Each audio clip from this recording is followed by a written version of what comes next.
Number 34 और number 27। डांतेस ने उन सभी दुर्दशाओं के चरणों से होकर गुजरा जिन्हें वे कैदी सहते हैं, जो कारागार में जीवित दफन कर दिए जाते हैं। उसने आरंभ गर्व से किया, जो आशा और अपनी निर्दोषता के ज्ञान का परिणाम था। फिर उसे अपनी ही निर्दोषता पर संदेह होने लगा, जिसने अधीक्षक की मानसिक विक्षेप संबंधी धारणाओं को बहुत हद तक उचित ठहराया। अंततः वह अपने गर्व की चोटी से गिर पड़ा और उसने प्रार्थना की, ईश्वर से नहीं, मनुष्यों से, क्योंकि ईश्वर अंतिम आश्रय होता है। ऐसे अभागे लोग जिन्हें अपने प्रभु से आरंभ करना चाहिए, सभी अन्य आशाओं के स्रोत समाप्त कर लेने के बाद ही उन पर भरोसा करना सीखते हैं। इस प्रकार डांतेस ने प्रार्थना की कि उसे उसकी कालकोठरी से हटाकर किसी दूसरी में डाल दिया जाए, चाहे वह और भी गहरी तथा अंधेरी ही क्यों ना हो। कोई भी परिवर्तन, चाहे बदतर ही क्यों ना हो, परिवर्तन होता और कुछ दिनों के लिए ही सही, राहत देता। उसने व्यायाम, ताज़ी हवा, पुस्तकें या औजार देने की याचना की। इनमें से कोई भी निवेदन स्वीकार नहीं हुआ, पर वह फिर भी उन्हें करता रहा। वह अपने नए प्रहरी से बातें करने का अभ्यस्त हो गया था। यद्यपि वह व्यक्ति, यदि संभव हो तो, अपने पूर्ववर्ती से भी अधिक अल्पभाषी था, फिर भी किसी दूसरे मनुष्य से बोल पाना, चाहे वह कितना ही मौन क्यों ना हो, एक सुख था। डांतेस अपनी ही आवाज सुनने के लिए बोलता था। उसने एकांत में स्वयं से बात करने का प्रयास किया था, पर उससे वह भयभीत हो गया था। स्वतंत्रता के दिनों में डांतेस को उन कारागार कोठरियों की अस्पष्ट मौज मस्ती और भयावह संगति की कल्पना से भय लगता था, जहां आवारा, डाकू और हत्यारे अपने नीच सुख साझा करते हैं। पर अब वह यह कामना करने लगा कि काश उसे उन गड्ढों में से किसी में डाल दिया जाए, ताकि वह उस निर्विकार प्रहरी के चेहरे के अतिरिक्त कोई और चेहरा देख सके, जो बोलने से इनकार करता था। और वह दंडित अपराधियों के जीवन का स्वप्न देखने लगा। लज्जाजनक वर्दी, टखने की जंजीर, दागा हुआ कंधा। कम से कम बेड़ियों में जकड़े लोग अपने साथियों की संगति में रहते थे, ताजी हवा में सांस लेते थे और खुले आकाश को देख सकते थे। अपराधी भाग्यशाली थे। एक दिन उसने प्रहरी से विनती की कि उसके लिए किसी सहकैदी की व्यवस्था की जाए। कोई भी, यहां तक कि वह पागल अब्बे भी, जिसके बारे में उसने सुना था। प्रहरी का हृदय चाहे कितना ही कठोर क्यों न हो, उसके नीचे कहीं न कहीं कुछ मानवीय अवश्य रहता है।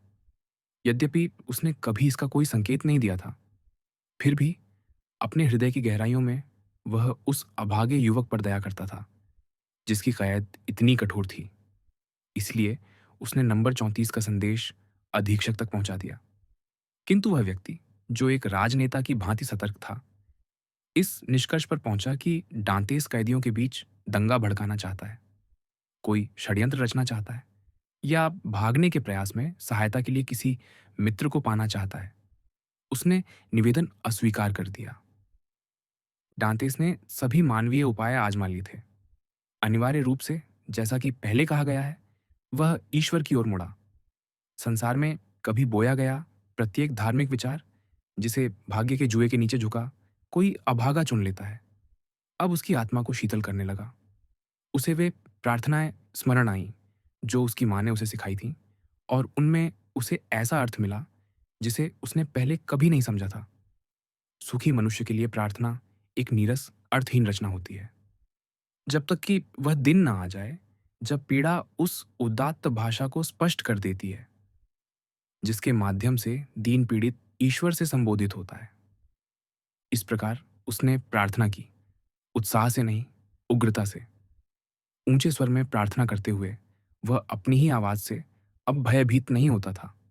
वह एक प्रकार की समाधि में चला जाता, हर शब्द में ईश्वर को दीप्तिमान देखता और अपने विनम्र तथा परित्यक्त जीवन के प्रत्येक कर्म को उस शक्तिशाली देवता की इच्छा पर छोड़ देता। उनसे शिक्षा ग्रहण करता और अपने लिए कर्तव्य निर्धारित करता। प्रत्येक प्रार्थना के अंत में वह स्वार्थपूर्ण विनती जोड़ देता, जिसे मनुष्य प्रायः ईश्वर की अपेक्षा अपने सहचर मनुष्यों से अधिक कहना जानते हैं, और हमारे अपराध क्षमा करो, जैसे हम अपने अपराधियों को क्षमा करते हैं। अपनी प्रबल प्रार्थनाओं के बावजूद डांतेस कैदी ही बना रहा। तब उसका मन अंधकारमय हो गया और उसकी आंखों के सामने एक बादल छा गया। डांतेस एक सरल, अशिक्षित मनुष्य था। उसके लिए अतीत एक धुंधले पर्दे से ढका था, जिसे केवल ज्ञान ही उठा सकता है। अपनी कालकोठरी के एकांत और अपने विचारों के मरुस्थल में वह बीते युगों का पुनर्निर्माण नहीं कर सकता था, विलुप्त जातियों को पुनर्जीवित नहीं कर सकता था, न ही उन प्राचीन नगरों को फिर से खड़ा कर सकता था, जिन्हें कल्पना बढ़ा चढ़ाकर काव्यात्मक बना देती है, ताकि वे विशाल रूप में और ज्वलंत आकाश के प्रकाश में आंखों के सामने से गुजरें। उसके पास केवल उसका अपना अतीत था, जो बहुत छोटा था, उसका वर्तमान, जो अत्यंत अंधकारमय था, और उसका भविष्य, जो अत्यंत अनिश्चित था। 19 वर्ष के प्रकाश को देखने की संभावना, संभवतः शाश्वत अंधकार में।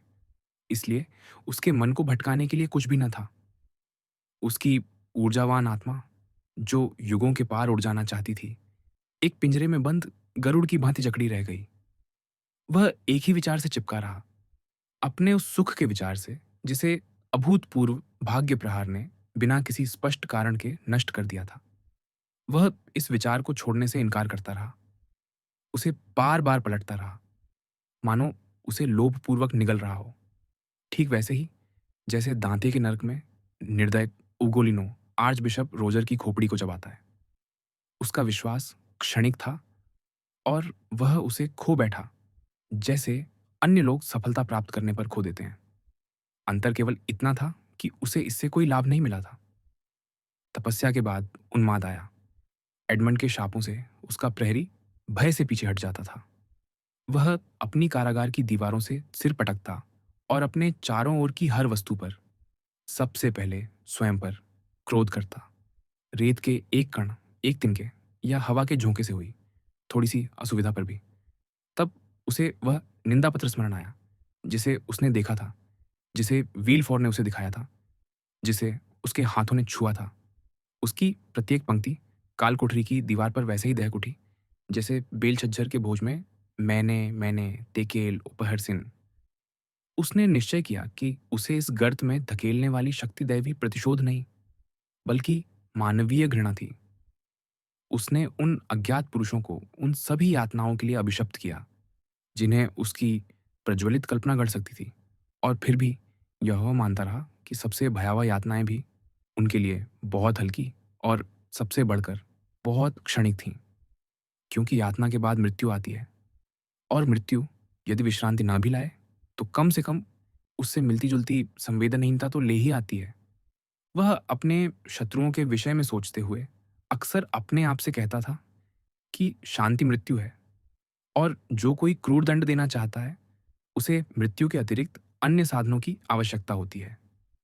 यहाँ तक कि अंततः वह आत्महत्या के विचारों की उदास शांति में गिर पड़ा। उस मनुष्य पर हाय, जो दुर्भाग्य में फिसलते हुए ऐसे अंधकारमय विचारों द्वारा खींच लिया जाता है। यह उन मृत सागरों में से एक है जो शुद्ध जल के आकर्षक नीले रंग का आभास देते हैं, पर जहां तैराक के पांव एक डामरयुक्त कीच में ढंस जाते हैं, जो उसे खींचती है, नीचे घसीटती है और निगल जाती है।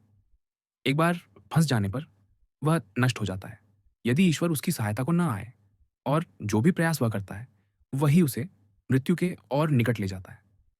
फिर भी नैतिक वेदना की यह अवस्था उस पीड़ा से कम भयानक होती है जो इसके पहले आती है, या उस दंड से जो इसके बाद हो सकता है।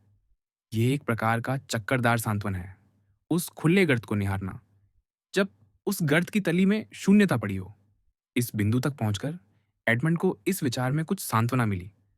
उसके सारे दुख, सारी वेदनाएं और उनके साथ चलने वाले भूतों की पूरी शोभा यात्रा मानो पंख लगाकर उड़ गई और उसकी कालकोठरी के उस कोने से दूर हो गई जहां मृत्युदूत अपना मौन पांव रख सकता था।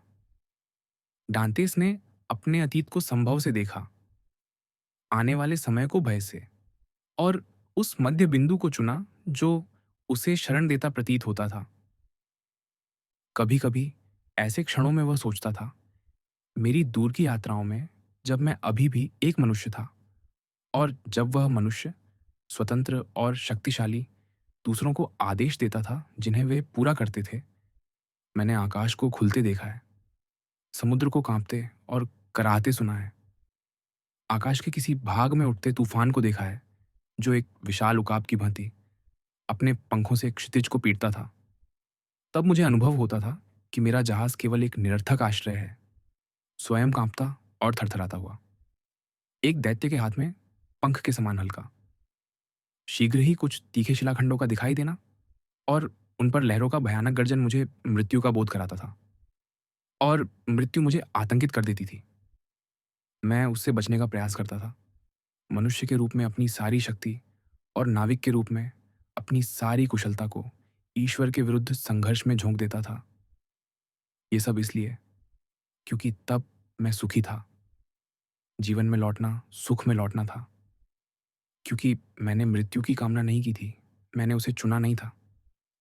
क्योंकि अंततः समुद्री शैवाल और कंकड़ों की शैया पर सोना मुझे कठोर प्रतीत होता था।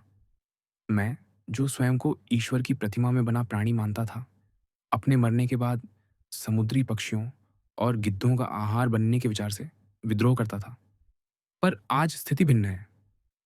मैंने वह सब खो दिया है जो मुझे जीवन से प्रेम करवा सकता था, और अब मृत्यु मुझे उसी प्रकार मुस्कुरा कर देखती है जैसे धाय उस बालक को देखती है जिसे वह सुलाने वाली हो। आज मैं अपनी इच्छा से मरता हूँ और थका टूटा हुआ सोने जाता हूँ, ठीक वैसे ही जैसे मैं उन निराशा और उग्रता से भरी संध्याओं के बाद सो जाया करता था जब मैंने अपने कक्ष के 3,000 चक्कर लगाए थे, अर्थात 30,000 कदम, या लगभग 10 ल्यूक। जैसे ही यह विचार उस युवक के मन में जम गया, वह अधिक कोमल और अधिक आज्ञाकारी हो गया। वह अपने कठोर बिस्तर और काले रोटी को अधिक सहजता से स्वीकार करने लगा, कम खाने लगा, अब सोता नहीं था और जीवन के इस शेष अंश को कमोबेश सहनीय पाता था, यह निश्चित होकर कि जब चाहे वह इसे वैसे ही उतार फेंक सकता है जैसे फेंके गए वस्त्र। उसके लिए मरने के दो उपाय थे। पहला सरल था, अपने रूमाल को खिड़की की एक सलाख से बांधकर स्वयं को फांसी लगा लेना। दूसरा यह था कि खाने का अभिनय करे और भूख से मर जाने दे। टांतिस पहले उपाय को अपनाने में अत्यंत अनिच्छुक था। उसे समुद्री डाकुओं से घृणा के साथ पाला गया था, वे लोग जिन्हें यार्दार्म से लटकाया जाता है। इसलिए वह फांसी को एक अपमानजनक दंड मानता था जिसे वह स्वयं पर लागू नहीं करना चाहता था। परिणाम स्वरूप उसने दूसरा मार्ग चुना और उसी दिन अपने निश्चय को क्रियान्वित करना आरंभ कर दिया। लगभग 4 वर्ष बीत चुके थे जब उसकी मनः स्थिति ऊपर वर्णित प्रकार से डोलती रही। दूसरे वर्ष के अंत में डांतेस ने दिनों की गिनती छोड़ दी थी और उस समय अबोध में फिर गिर गया था, जिससे निरीक्षक की यात्रा ने उसे जगाया था। मैं मरना चाहता हूँ कह देने और अपनी मृत्यु स्वयं चुन लेने के बाद डांतेस ने उसके निहितार्थों पर विचार किया, और इस भय से कि कहीं उसका मन न बदल जाए, उसने स्वयं से शपथ ली कि वह इसी प्रकार मरेगा। जब वे मुझे प्रातः और संध्या का भोजन लाएंगे, वह सोचता था, मैं भोजन खिड़की से बाहर फेंक दूंगा और इस प्रकार यह प्रतीत करूंगा कि मैंने उसे खा लिया है। उसने वैसा ही किया जैसा उसने वचन दिया था। दिन में 2 बार वह अपना भोजन उस छोटी सलाखदार खुली जगह से बाहर फेंक देता था, जिससे उसे आकाश की केवल एक झलक मिलती थी, पहले प्रसन्नता से, फिर विचारमग्न होकर, और अंततः खेद के साथ। अपने भयावह निश्चय को जारी रखने की शक्ति पाने के लिए उसे उस शपथ की याद दिलानी पड़ती थी जो उसने खाई थी। भूख की आंखों से देखे जाने पर यह भोजन, जो पहले उसे घृणित लगता था, देखने में स्वादिष्ट और गंध में उत्कृष्ट प्रतीत होने लगा। कभी कभी वह उसे 1 घंटे तक हाथ में पकड़े रहता, सड़े हुए मांस या विकर्षक मछली के टुकड़े और फफूंद लगी काली रोटी को घूरता हुआ। जीवित रहने की अंतिम प्रवृत्ति उसके भीतर संघर्ष करती थी और कभी कभी उसके संकल्प को पराजित भी कर देती थी। ऐसे समय में उसकी कालकोठरी कम अंधकारमय और उसकी स्थिति कम निराशाजनक लगती थी। वह अभी भी युवा था, लगभग 25 या 26 वर्ष का, इसलिए उसके पास जीने के लिए लगभग 50 वर्ष शेष थे, अर्थात अब तक जे समय से दुगुना। इस विशाल काल विस्तार में कितनी ही घटनाएं शातो डीव के द्वार खोल सकती थीं और उसकी दीवारें ढा सकती थीं और उसे मुक्त कर सकती थीं। ऐसे क्षणों में वह अपने होंठ उस भोजन की ओर बढ़ा देता जिसे वह जानबूझकर टैंटलस की भांति अपने ही मुख से छीन रहा था। पर फिर उसे वह शपथ स्मरण आ जाती जिसे उसका स्वभाव अत्यधिक उदार होने के कारण इस भय से तोड़ नहीं सकता था कि कहीं अंत में वह स्वयं से घृणा न करने लगे। इसलिए दृढ़ और अडिग होकर वह अपने भीतर शेष बचे जीवन के उस छोटे से अंश को जुटाता रहा उस दिन तक जब वे उसे रात्रि का भोजन लाए और वह इतना दुर्बल हो चुका था कि उठकर उसे खिड़की से बाहर फेंक भी न सका। अगले दिन वह देख नहीं पा रहा था और मुश्किल से सुन पा रहा था। दारोगा ने समझा कि वह गंभीर रूप से बीमार है। एडमंड ने शीघ्र मृत्यु की आशा की। दिन इसी प्रकार बीत गया। एडमंड पर एक सुन्न कर देने वाली उनींदापन की अनुभूति छा गई जो पूरी तरह अप्रिय भी नहीं थी। उसके पेट की ऐंठन शांत हो गई थी और उसकी जलन भरी प्यास भी थम गई थी। जब वह आंखें बंद करता तो उसे चमकीली रोशनियों का एक समूह दिखाई देता, ठीक उन भटकती रोशनियों की तरह जो रात में दलदली भूमि के ऊपर मंडराती हैं। यह उस अज्ञात प्रदेश की संध्या थी जिसे मृत्यु कहा जाता है। अचानक साय लगभग 9 बजे उसने उस दीवार पर एक मंद सी ध्वनि सुनी जिसके पास वह लेटा हुआ था। कारागार में इतने कीट पतंग और जीव जंतु ध्वनियां करते रहते थे कि एडमंड धीरे धीरे उन्हें अनसुना करते हुए सोने का अभ्यस्त हो गया था। किंतु इस बार या तो उपवास के कारण उसकी इंद्रियां अधिक तीक्ष्ण हो गई थीं या सचमुच वह ध्वनि सामान्य से अधिक तीव्र थी या फिर इसलिए कि इस अंतिम क्षण में हर वस्तु महत्वपूर्ण हो जाती है। एडमंड ने अपना सिर उठाया ताकि वह बेहतर सुन सके। यह एक नियमित खुरचने की आवाज थी, मानो कोई विशाल पंजा या शक्तिशाली दांत पत्थरों पर चल रहे हों या फिर किसी औजार की चोट पत्थरों पर पड़ रही हो। जितना दुर्बल वह था उतना ही उसके मस्तिष्क में वह साधारण विचार कौंध गया जो हर कैदी के मन में निरंतर उपस्थित रहता है, स्वतंत्रता। यह ध्वनि ठीक उसी क्षण आई थी जब उसके लिए हर ध्वनि सदा के लिए समाप्त होने वाली थी। इसलिए उसे लगा कि ईश्वर ने अंततः उसकी पीड़ा पर दया की है और उसे यह संकेत भेजा है कि वह उस कब्र के किनारे रुक जाए जिसके ऊपर उसका पांव पहले ही टिक चुका था। कौन जानता है, शायद उसके किसी मित्र को, उन प्रिय प्राणियों में से किसी को जिनके बारे में वह इतना सोच चुका था कि उसका मस्तिष्क थक गया था, इस क्षण उसकी चिंता हो और वे दोनों के बीच की दूरी कम करने का प्रयास कर रहे हों। नहीं, एडमंड निश्चय ही भ्रम में था। यह उन भ्रांतियों में से एक थी जो मृत्यु के द्वारों के आसपास मंडराती रहती हैं। फिर भी वह उस ध्वनि को सुनता रहा। यह लगभग 3 घंटे तक चलती रही। फिर उसने किसी वस्तु के ढहने जैसी आवाज सुनी और ध्वनि रुक गई। कुछ घंटे बाद वह फिर शुरू हुई, इस बार और भी तीव्र और निकट।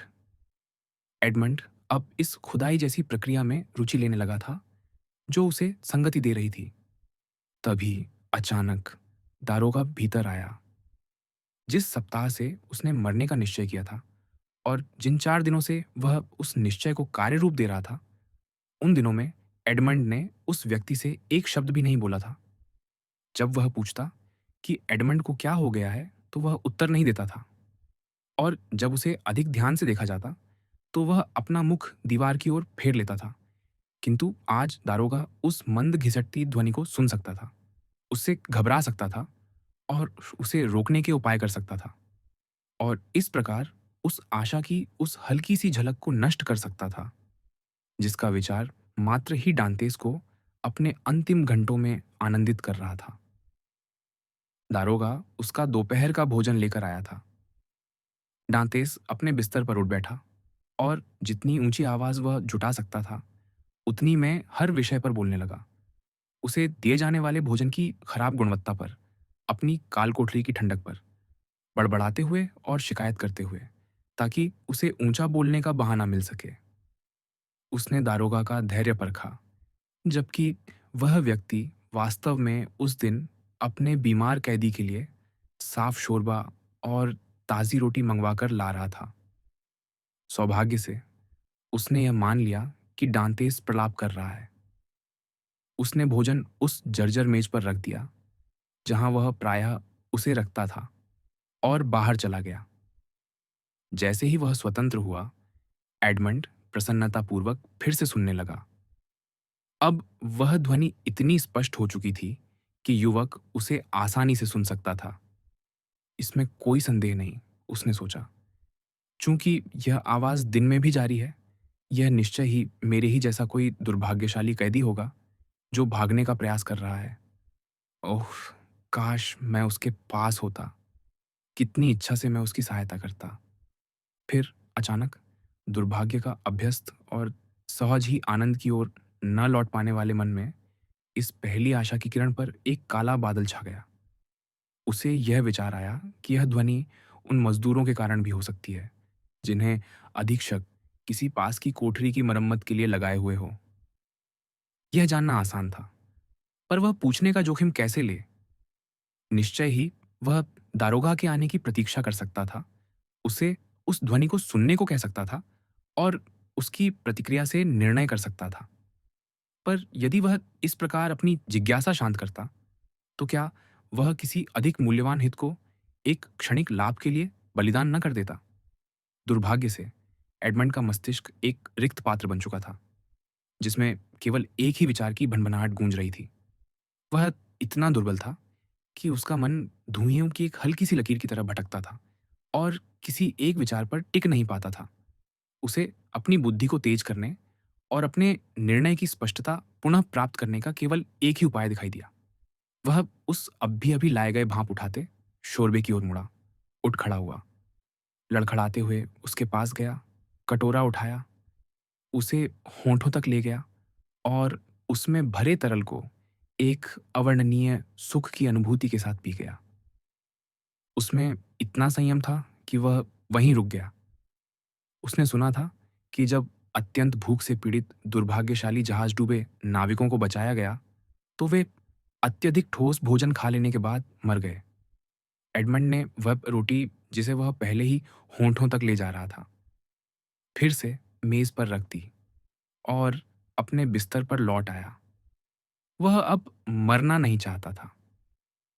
शीघ्र ही उसे अनुभव हुआ कि फिर से कुछ प्रकाश उसके मस्तिष्क में प्रवेश कर रहा है। उसके सभी धुंधले और लगभग अवर्णनीय विचार उस अद्भुत शतरंज पट पर पुनः अपने स्थान पर लौट आए, जहां शायद एक अतिरिक्त घर भी मनुष्य को पशुओं पर श्रेष्ठता दिलाने के लिए पर्याप्त होता है। वह सोचने में सक्षम हो गया और तर्क द्वारा अपने विचारों को सुदृढ़ करने लगा। इस प्रकार उसने स्वयं से कहा, मुझे एक परीक्षा करनी चाहिए, पर बिना किसी को संकट में डाले।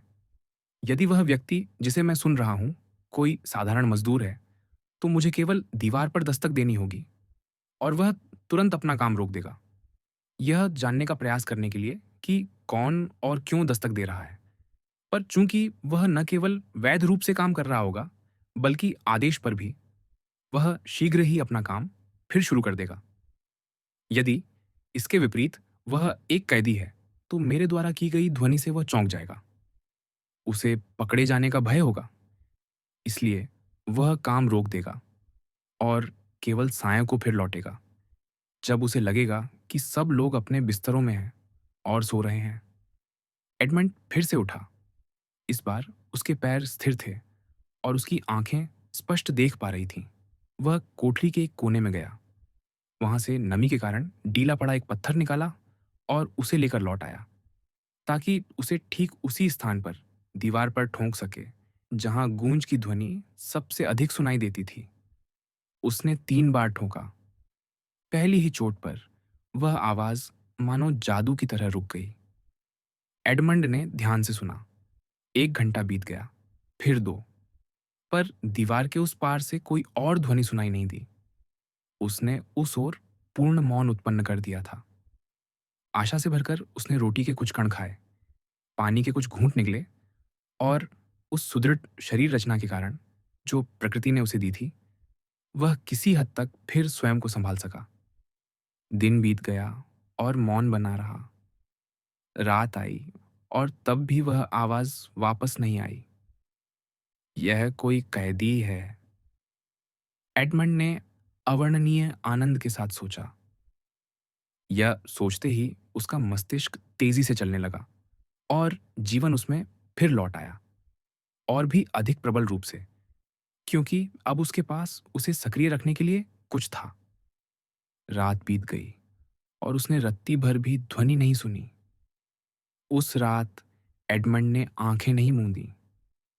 दिन का उजाला लौटा और दारोगा भोजन लेकर आया। एडमंड पहले ही अपना पिछला भोजन खा चुका था और उसने यह भोजन भी खा लिया, लगातार उस ध्वनि के लिए कान लगाए हुए, जो अब तक नहीं आई थी, इस भय से कि कहीं वह सदा के लिए समाप्त न हो गई हो। वह अपनी कालकोठरी में 10 या 12 ल्यूग तक चलता रहा, घंटों तक अपनी खिड़की की लोहे की सलाखों को झकझोरता रहा, ताकि लंबे समय तक बिना अभ्यास के खो चुकी अपनी देह की शक्ति और लचीलापन लौट सके। संक्षेप में, वह स्वयं को उस संघर्ष के लिए तैयार कर रहा था जो भी भाग्य उसके लिए सुरक्षित हो। ठीक वैसे ही जैसे कोई पहलवान अखाड़े में उतरने से पहले अपनी बाहें कसता है और अपने शरीर पर तेल मलता है। फिर इन उन्मत्त गतिविधियों के बीच बीच वह सुनता रहता कि क्या वह आवाज लौट आई है, उस अज्ञात कैदी की सावधानी से अधीर होता हुआ, जिसने यह अनुमान नहीं लगाया था कि उसकी भागने की कोशिशों को बाधित करने वाला भी उसी जैसा एक अन्य कैदी है। एक ऐसा कैदी जिसकी स्वतंत्र होने की उत्कंठा कम से कम उतनी ही प्रबल है जितनी उसकी अपनी। 3 दिन बीत गए, 72 घातक घंटे, जिन्हें उसने मिनट दर मिनट गिना। अंततः एक संध्या, जब दारोगा अपनी अंतिम भेंट कर चुका था, जब डांतेस ने 100वीं बार अपना कान दीवार से लगाया, तो उसे लगा कि उस मौन पत्थर से सटी उसकी खोपड़ी में एक अत्यंत क्षीण खुरचने की ध्वनि गूंज रही है। डांतेस पीछे हटा, अपने घूमते मस्तिष्क को संभालने के लिए कमरे में कुछ चक्कर लगाए और फिर उसी स्थान पर कान लगाया। अब कोई संदेह नहीं था, उस पार कुछ हो रहा था। कैदी ने अपनी पहले की विधि के खतरे को समझ लिया था और उसे बदल दिया था। निश्चय ही अधिक सुरक्षा के साथ काम जारी रखने के लिए वह अब छेनी के स्थान पर किसी उत्तोलक का उपयोग कर रहा था। इस खोज से उत्साहित होकर एडमंड ने उस अथक श्रमिक की सहायता करने का निश्चय किया। उसने सबसे पहले अपना बिस्तर हटाया, जिसके पीछे उसे लगा कि खुदाई हो रही है, और चारों ओर देखने लगा कि कोई ऐसा वस्तु मिल जाए जिससे वह दीवार को कुतर सके, नम मसाले को खोद सके और अंततः किसी पत्थर को ढीला कर सके। पर उसे कुछ भी दिखाई नहीं दिया। उसके पास कोई चाकू या अन्य काटने का औजार नहीं था। लोहे की सलाखों के अतिरिक्त कोई धातु नहीं थी, और वह उन सलाखों को इतनी बार परख चुका था कि जानता था वे दृढ़ता से जड़ी हैं और उन्हें ढीला करने का प्रयास करना भी व्यर्थ है। उसके पास केवल एक बिस्तर, एक कुर्सी, एक मेज, एक बाल्टी और एक सुराही थी। निश्चय ही बिस्तर पर लोहे के कोष्ठक लगे थे, पर वे लकड़ी से पेचों द्वारा जुड़े थे। उन्हें खोलने के लिए पेचकस की आवश्यकता होती। मेज और कुर्सी पर कुछ भी नहीं था। बाल्टी में कभी एक हत्था था, पर उसे हटा दिया गया था। डांतेस के लिए केवल एक ही उपाय शेष था, सुराही को तोड़ देना और मिट्टी के किसी नुकीले टुकड़े से काम शुरू करना। उसने सुराही को एक पत्थर पर मारा और वह चकनाचूर हो गई। उसने 2 या 3 नुकीले टुकड़े चुने और उन्हें अपने गद्दे में छिपा लिया। शेष टुकड़ों को फर्श पर बिखरा रहने दिया। सुराही का टूट जाना इतना स्वाभाविक था कि उससे किसी प्रकार का संदेह उत्पन्न नहीं हो सकता था।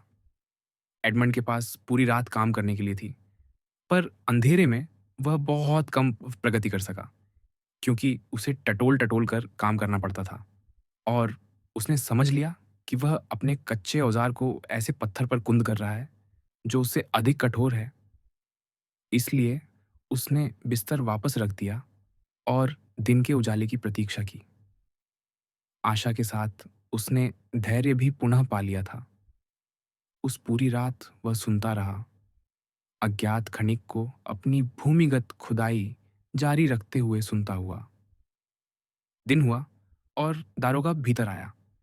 डांतिस ने उससे कहा कि पिछली संध्या जब वह सीधे सुराही से पानी पी रहा था, वह उसके हाथ से फिसल गई और जमीन पर टूट गई।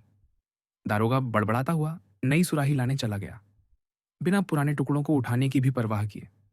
वह कुछ ही क्षणों बाद लौटा, कैदी को अधिक सावधान रहने की चेतावनी दी और चला गया। डांतेस उस कुंडी की आवाज सुनकर अत्यंत आनंदित हुआ, जो पहले हर बार उसके हृदय को बैठा देती थी। उसने कदमों की आवाज को दूर जाते सुना और जब वह पूरी तरह थम गई, तो वह शीघ्रता से अपने बिस्तर के पास गया और उसे खिसका दिया। दिन के मध्यम प्रकाश में जो कोठरी में प्रवेश कर रहा था, उसने देखा कि पिछली रात के अपने प्रयासों से उसने कुछ भी हासिल नहीं किया था, क्योंकि उसने मसाले के स्थान पर सीधे पत्थर पर ही वार किया था। यह मसाला नमी से नरम हो चुका था। आनंद की सिहरन के साथ डांतेस ने देखा कि इसके टुकड़े निकाले जा सकते हैं। निस्संदेह ये टुकड़े इतने छोटे थे कि लगभग अदृश्य लगते थे, पर फिर भी आधे घंटे में डांतेस लगभग एक मुट्ठी भर मसाला खुरच चुका था। कोई गणितज्ञ यह गणना कर सकता था कि लगभग 2 वर्षों के परिश्रम के बाद यदि उसे ठोस चट्टान का सामना न करना पड़े, 2 फुट चौड़ा और 20 फुट गहरा एक मार्ग खोदना संभव हो सकता था। यह विचार आते ही कैदी को इस बात का पश्चाताप हुआ कि उसने अब तक बीते हुए लंबे घंटों को, जो और भी अधिक धीरे धीरे बीतते जा रहे थे, इस कार्य में लगाने के बजाय आशा, प्रार्थना और निराशा में व्यर्थ कर दिया था। कार्य चाहे जितना भी धीमा रहा हो, उन 6 वर्षों में या लगभग उतने ही वर्षों में जो उसने इस कालकोठरी में गड़ा हुआ बिताए थे, वह कितना कुछ कर सकता था। इस विचार ने उसके भीतर फिर से उत्साह जगा दिया। अगले 3 दिनों तक खोज से बचने के लिए असाधारण सावधानी बरतते हुए उसने सारा पलस्तर हटा दिया और पत्थर को उघाड़ दिया। दीवार मलबे से बनी थी, जिसे कुछ स्थानों पर तराशे हुए पत्थरों के खंडों से मजबूत किया गया था। वह इन खंडों में से एक को लगभग ढीला कर चुका था और अब उसे उसके खांचे में हिलाना था। उसने अपने नाखूनों से ऐसा करने का प्रयास किया, पर कोई प्रभाव नहीं पड़ा और घड़े के वे टुकड़े जिन्हें डांतेस ने दरारों में डालकर टेक के रूप में प्रयोग करना चाहा था, दबाव पड़ते ही टूट गए। 1 घंटे के निष्फल प्रयास के बाद वह व्याकुलता से पसीना बहाता हुआ उठ खड़ा हुआ। क्या वह प्रारंभ में ही पराजित हो जाएगा? क्या उसे असहाय और निष्क्रिय होकर अपने पड़ोसी की प्रतीक्षा करनी पड़ेगी, जबकि वह स्वयं भी निरुत्साहित हो सकता था? तभी उसे एक विचार सूझा और वह वहीं खड़ा मुस्कुराने लगा। उसके माथे पर जमा पसीना अपने आप सूख गया। प्रतिदिन जेलर डांतेस के लिए टीन के बर्तन में सूप लाता था। उस बर्तन में उसके और एक अन्य कैदी के लिए सूप होता था, क्योंकि डांतेस ने देखा था कि वह कभी पूरा भरा होता था और कभी आधा, इस पर निर्भर करते हुए कि पहरेदार ने भोजन बांटना डांतेस से शुरू किया था या उसके सहकैदी से। उस बर्तन में लोहे का हत्था था। वही लोहे का हत्था डांतेस की लालसा का केंद्र था और यदि आवश्यक होता तो वह उसके बदले अपने जीवन के 10 वर्ष देने को भी तैयार होता। जेलर ने बर्तन का सारा सूप डांतेस की थाली में उंडेल दिया। लकड़ी के चम्मच से सूप खाने के बाद डांतेस थाली धो देता था, ताकि वह प्रतिदिन उसी प्रयोजन में आ सके।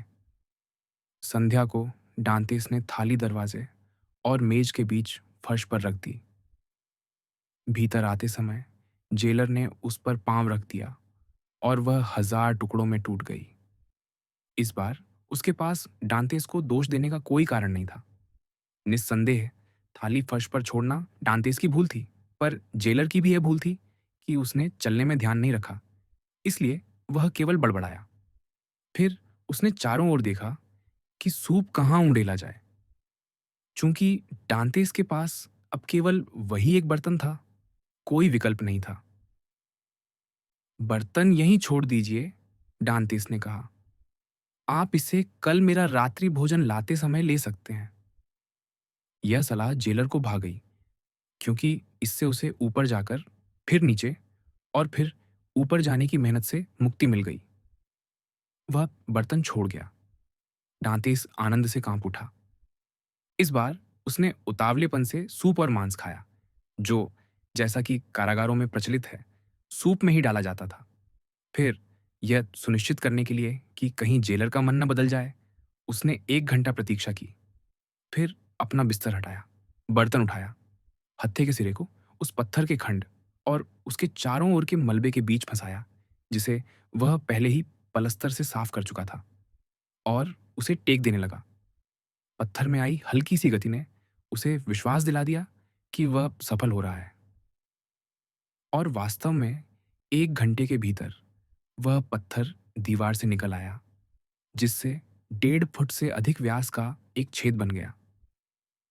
डांतेस ने सावधानी से सारा पलस्तर बुहार लिया, उसे कोठरी के कोनों में फैला दिया, घड़े के एक टुकड़े से धूसर मिट्टी खुरची और पलस्तर को मिट्टी से ढक दिया। फिर उस रात का पूरा लाभ उठाने की इच्छा से, जिस रात संयोग ने, या कहें उस योजना की चतुराई ने जिसे उसने गढ़ा था, उसे इतना बहुमूल्य औजार सौंप दिया था, वह उत्साह से खुदाई करता रहा। भोर में उसने पत्थर को उसके स्थान पर वापस रखा, बिस्तर को दीवार से सटा दिया और उस पर लेट गया। उसका नाश्ता रोटी का एक टुकड़ा था। जेलर आया और उसे मेज पर रख गया। क्या? डांतेस ने पूछा। आप मुझे नई थाली नहीं ला रहे? नहीं, पहरेदार ने कहा। तुम सब कुछ तोड़ देते हो। तुमने अपना घड़ा फोड़ दिया और थाली टूटने की जिम्मेदारी भी तुम्हारी ही है। यदि सभी कैदी इतना नुकसान करें तो सरकार इसे सह नहीं सकेगी। हम तुम्हें यही बर्तन रहने दे रहे हैं और तुम्हारा सूप इसी में उंडेला जाएगा। इस तरह शायद तुम यहाँ की हर चीज नष्ट नहीं करोगे। डांतेस ने आंखें आकाश की ओर उठाईं और कंबल के नीचे हाथ जोड़कर प्रार्थना की। इस लोहे के टुकड़े के लिए, जिसे उसे अपने पास रखने दिया गया था, उसके हृदय में स्वर्ग के प्रति जो कृतज्ञता उमड़ी, वह उसकी पूर्ववर्ती जिंदगी में प्राप्त सबसे बड़े वरदानों से भी अधिक गहरी थी। हालांकि उसने यह भी देखा कि जब से उसने स्वयं काम शुरू किया था, दूसरा कैदी अब खुदाई नहीं कर रहा था। कोई बात नहीं, यह प्रयास छोड़ने का कारण नहीं था। उस संध्या अपने नए औजार की सहायता से उसने दीवार से पत्थर, पलस्तर और गाड़े के 10 से अधिक मुट्ठी भर टुकड़े निकाल लिए। जब जेलर के आने का समय हुआ, उसने बर्तन के मुड़े हुए हत्थे को सीधा किया और पात्र को उसके सामान्य स्थान पर रख दिया। पहरेदार ने सूप और मांस की निर्धारित मात्रा उंडेल दी, या कहें सूप और मछली की, क्योंकि वह उपवास का दिन था। सप्ताह में 3 बार कैदियों को मांस रहित आहार दिया जाता था। यदि डांतेस ने बहुत पहले समय को गिनना न छोड़ दिया होता, तो यह भी समय गिनने का एक और तरीका हो सकता था।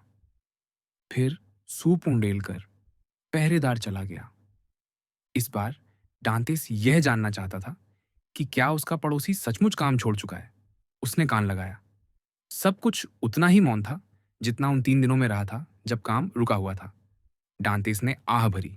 उसका पड़ोसी स्पष्टतः उस पर संदेह कर रहा था। फिर भी उसने हार नहीं मानी और पूरी रात काम करता रहा। किंतु 2-3 घंटे की खुदाई के बाद वह एक अवरोध से टकरा गया।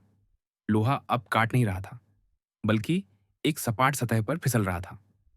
एडमंड ने हाथों से उस वस्तु को टटोला और समझ गया कि वह एक शहतीर से टकरा गया है। वह उस छेद के आर पार, या कहें कि उसे पूरी तरह रोकते हुए पड़ा था, जिसे डांतेस ने खोदना आरंभ किया था। अब उसे ऊपर से या नीचे से खोदना पड़ेगा। उस निर्धन युवक ने इस बाधा की कल्पना नहीं की थी।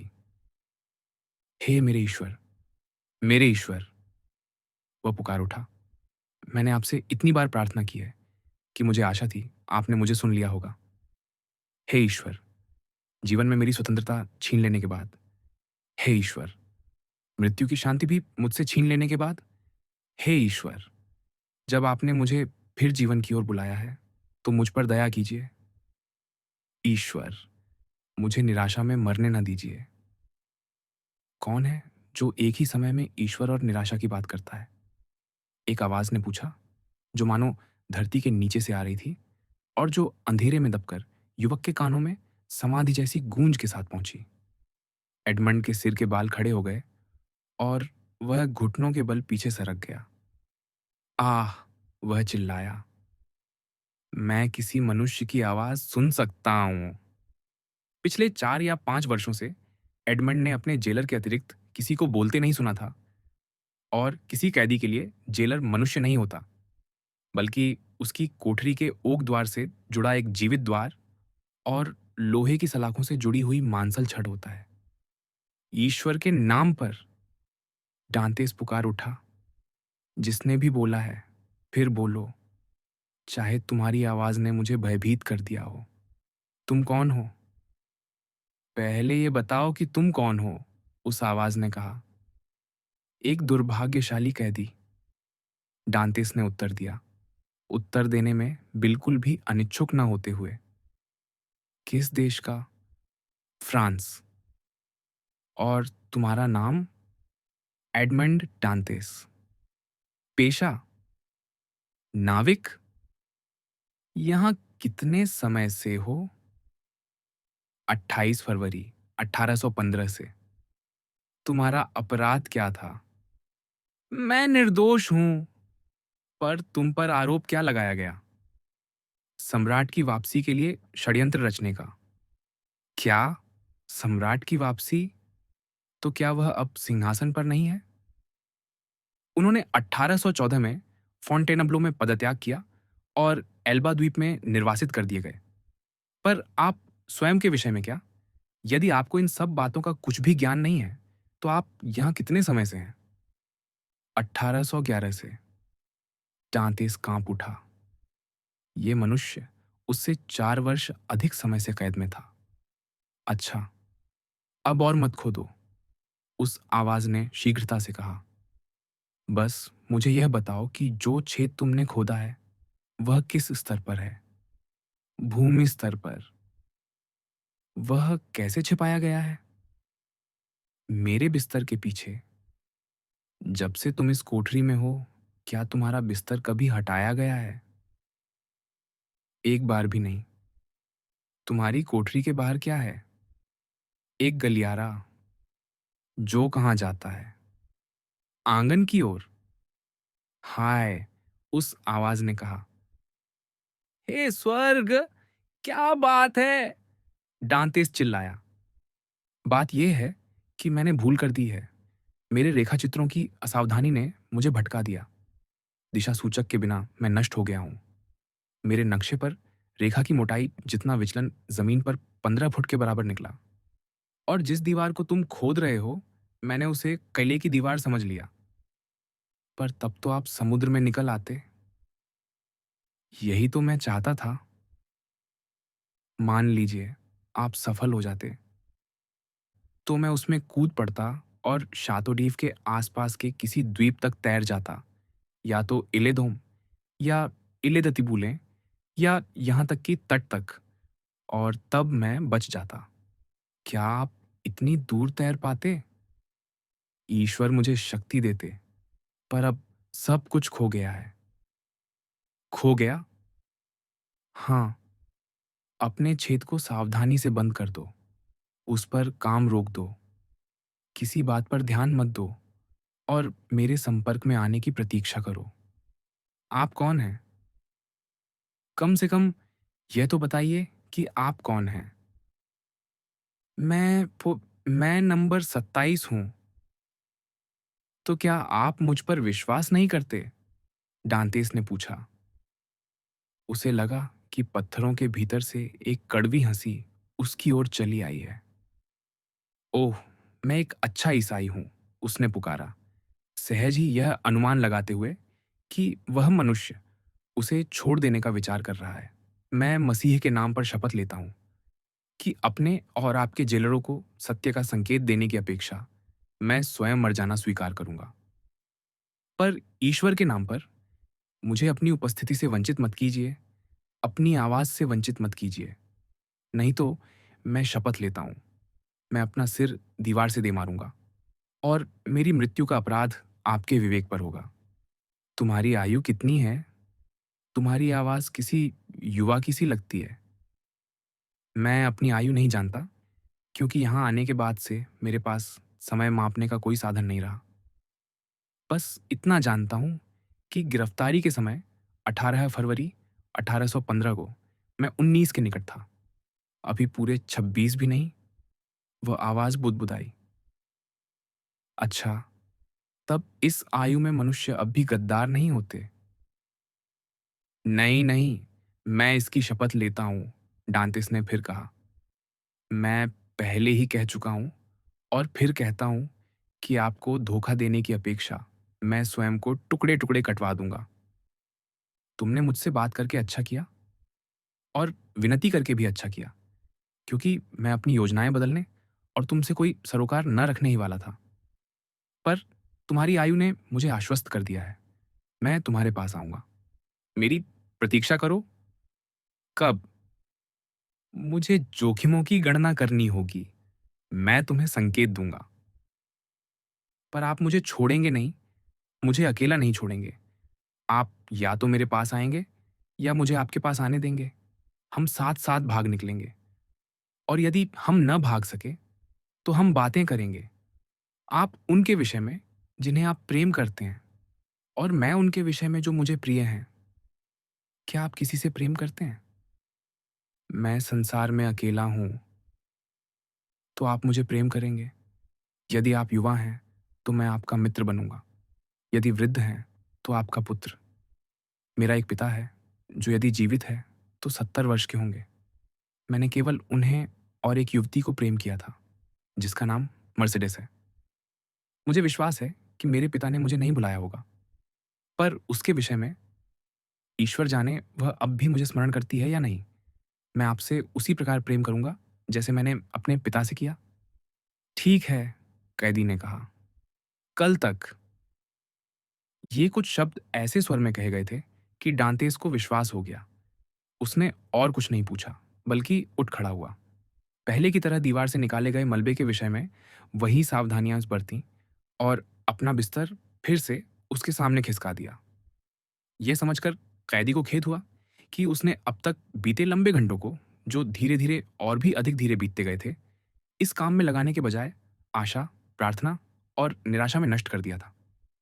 चाहे काम कितना ही धीमा क्यों ना होता, उन 6 या उससे अधिक वर्षों में जो उसने इस काल कोठरी में गाड़े हुए बिताए थे, वह कितना कुछ कर सकता था। इस विचार ने उसमें नया उत्साह भर दिया। अगले 3 दिनों में अत्यंत सावधानी से, ताकि पकड़ा न जाए, उसने सारा प्लास्टर हटा दिया और पत्थर को उघाड़ दिया। दीवार मलबे की बनी थी, जिसे कहीं कहीं तराशे हुए पत्थरों के खंडों से मजबूत किया गया था। उसने ऐसे ही एक खंड को लगभग ढीला कर दिया था और अब उसे उसके स्थान से सरकाना था। उसने नाखूनों से प्रयत्न किया, पर कोई प्रभाव न पड़ा और घड़े के जो टुकड़े डांतेस ने दरारों में खोसे थे ताकि उन्हें टेक के रूप में उपयोग कर सके, वे भी दबाव डालते ही टूट गए। 1 घंटे के निष्फल प्रयास के बाद वह उठ खड़ा हुआ, व्याकुलता से पसीना बहाता हुआ। क्या उसे आरंभ में ही पराजय स्वीकार करनी पड़ेगी? क्या उसे असहाय और निष्क्रिय होकर अपने पड़ोसी के सब कुछ करने की प्रतीक्षा करनी होगी, जबकि वह मनुष्य स्वयं भी निराश हो सकता है? तभी उसके मन में एक विचार आया और वह वहीं मुस्कुराता हुआ खड़ा रह गया। अपने आप उसके माथे का पसीना सूख गया। प्रत्येक दिन जेलर डांते इसके लिए टीन के एक बर्तन में सूप लाता था। उस बर्तन में उसके और एक अन्य कैदी दोनों के लिए सूप होता था, क्योंकि डांतेस ने देखा था कि वह कभी पूरा भरा होता था और कभी आधा खाली। इस पर निर्भर कि पहरेदार ने भोजन बांटते हुए अपनी परिक्रमा डांतेस से शुरू की थी या उसके सहकैदी से। उस बर्तन में लोहे का एक हत्था था, और यही वह लोहे का टुकड़ा था जिसकी डांतेस को लालसा थी, और यदि आवश्यकता पड़ती तो वह इसके लिए अपने जीवन के 10 वर्ष भी दे देता। जेलर ने बर्तन की सामग्री डांतेस की थाली में उंडेल दी। लकड़ी के चम्मच से सूप पी लेने के बाद डांतेस थाली धो देता था, ताकि वह प्रतिदिन उसी काम आ सके। संध्या को डांतेस ने अपनी थाली द्वार और मेज के बीच फर्श पर रख दी। भीतर आते समय पहरेदार ने थाली पर पैर रख दिया, और वह 1000 टुकड़ों में टूट गई। इस बार उसके पास डांतेस को उलाहना देने का कोई कारण नहीं था।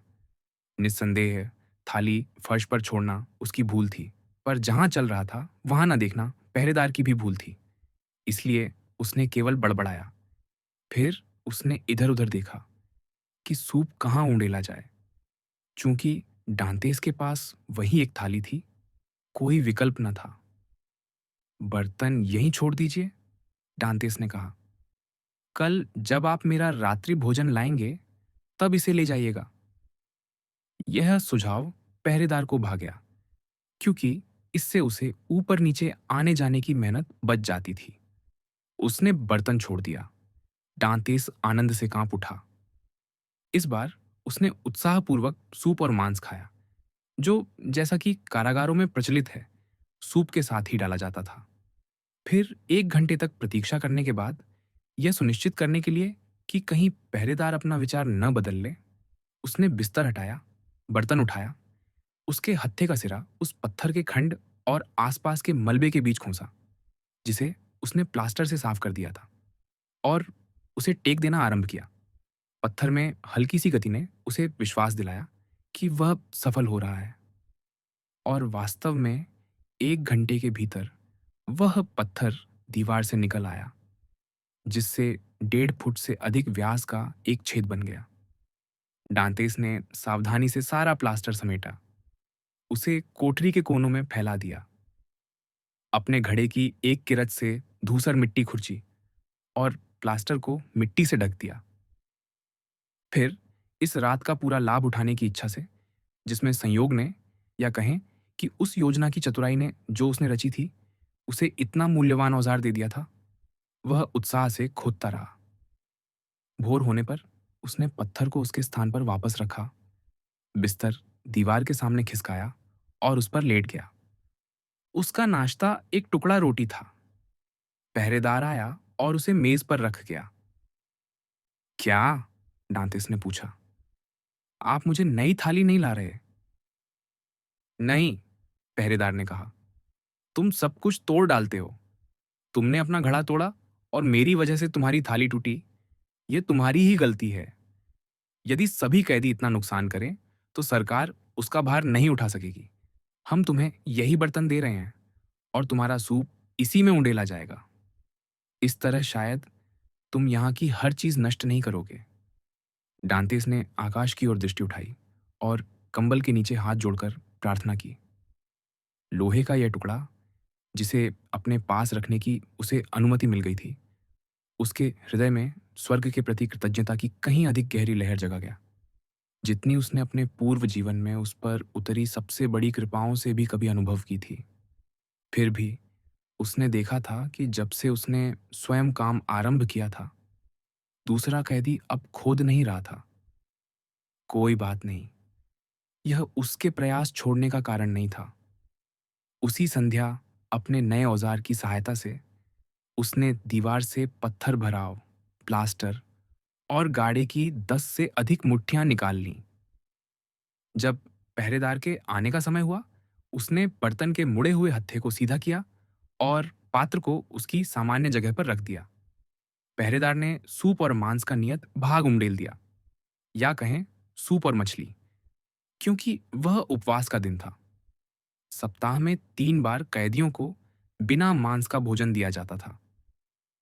यदि डांतेस ने बहुत पहले समय गिनना न छोड़ दिया होता, तो ये समय मापने का एक और तरीका हो सकता था। फिर सूप उंडेलने के बाद पहरेदार चला गया। इस बार डांतेस ये जानना चाहता था कि क्या उसका पड़ोसी वास्तव में काम बंद कर चुका है। उसने कान लगाया। सब कुछ उतना ही शांत था जितना उन 3 दिनों में रहा था, जब काम रुका हुआ था। डांतेस ने आह भरी। उसका पड़ोसी स्पष्टतः उस पर संदेह कर रहा था। फिर भी उसने हार नहीं मानी और सारी रात काम करता रहा। पर 2 या 3 घंटे की खुदाई के बाद वह एक अवरोध से टकरा गया। लोहे का औजार अब काट नहीं रहा था, बल्कि एक सपाट सतह पर फिसल रहा था। और फिर उसने अपने आप को पूरी तरह अपने आनंद की अनुभूति के हवाले कर दिया। अब वह निश्चय ही अकेला नहीं रहने वाला था। संभव है कि वह मुक्त भी हो जाए। सबसे बुरी स्थिति में भी यदि वह कैदी ही बना रहे, तो कम से कम उसे एक साथी मिलेगा। साझा की गई कैद आधी कैद ही होती है।